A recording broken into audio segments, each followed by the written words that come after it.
ముఖ్యమంత్రి రేవంత్ రెడ్డిని సిపిఐ రాష్ట్ర నేత పల్లా రాజేశ్వరరెడ్డి మర్యాదపూర్వకంగా కలిశారు. మున్సిపల్ ఎన్నికల ఫలితాలు, తాజా రాజకీయ పరిణామాలు, ముఖ్యంగా కొత్తగూడెం మున్సిపల్ కార్పొరేషన్ పరిస్థితులపై చర్చించారు. కొత్తగూడెం కార్పొరేషన్ పరిధిలో కాంగ్రెస్ పార్టీ 22, సిపిఎం 1, కాంగ్రెస్ కూటమి కలిపి 23 డివిజన్లో విజయాన్ని సాధించాయి.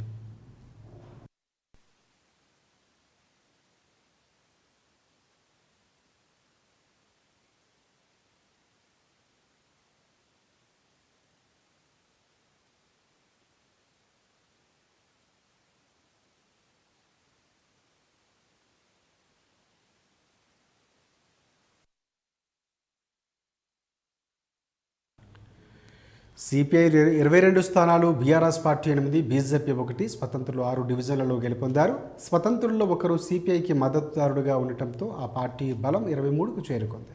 మిగిలిన 5 స్వతంత్రుల్లో 3, అలాగే బీఆర్ఎస్ నుంచి గెలిచిన 3 సభ్యులు కాంగ్రెస్ కూటమికి మద్దతు తెలపడంతో కూటమి బలం 29కు చేరుకుంది. మేయర్ ఎన్నిక సమయంలో కాంగ్రెస్ సిపిఐలు కలిసే నడుస్తాయా లేదా విడిగా వ్యూహాలు రచిస్తాయన్న అంశంపై ఇప్పుడు ప్రధానంగా రాజకీయ వర్గాల్లో చర్చ నడుస్తోంది.